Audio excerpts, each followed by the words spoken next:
A Fox News alert while you were sleeping. The White House releasing 5 more terror suspects out of Gitmo, despite news that a former prisoner is now recruiting for ISIS inside Afghanistan. And with 30% of former detainees returning back to the battlefield, is this administration putting ideology over national security? Joining us now is someone who worked at Gitmo as an Army medical officer. He is also the author of Saving Grace at Guantanamo Bay. Major Montgomery Granger. Thank you, Major, for your service first and for joining us today. We wake up this morning hearing that 5 more detainees from Yemen are released this morning in the wake of what's happening in Paris, what we're seeing now in terms of cells. How uncomfortable is it for you? You were there to know that these guys right here are now out. It's very uncomfortable. I think every American needs to ask themselves this question. Do you feel safer with detainees in or out of Gitmo? And if the answer is in, then you need to cry it from the tallest mountaintop. You need to call your representatives and your senators and get them to pass a bill that's in Congress right now to stop the release of detainees. I think we need to remember also that the president declared the war on terror over unilaterally in 2013. And that set a dangerous precedent. If the president feels that the war is over, then the only thing that makes sense vis-a-vis these detainee releases is that he feels that they're victims and deserve their freedom. And nothing could be further from the truth.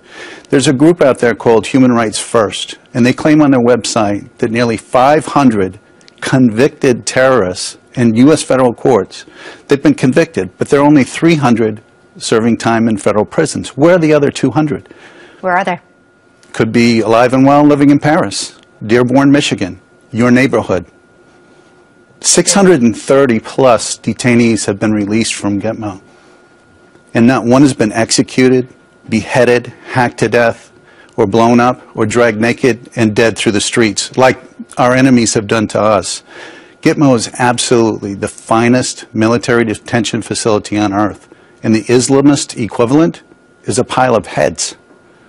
Well, then why now are we releasing? I mean, we're not even a week in hours off of what just happened in Paris with Al-Qaeda and ISIS both claiming responsibility and ties to Yemen. Why now? Why is the administration so dead set, in your opinion? You were there looking face to face at these detainees. Why are we releasing them now? I think, again, it's because the president feels there is no war on terror. His behavior screams that. Every single day, every single time one of these detainees is released, he's telling us that they're not dangerous, which is, as we've heard before in the show, insane. Doesn't make sense. You saw them, eye to eye, face to face. Right. Are they victims? I think at the very least, they're all unlawful combatants and could have been killed on sight on the battlefield. Each one is lucky to be alive. There's not one detainee that I would let loose at this point. There's no way that you can win a war on terror by releasing detainees. It doesn't make any sense. No.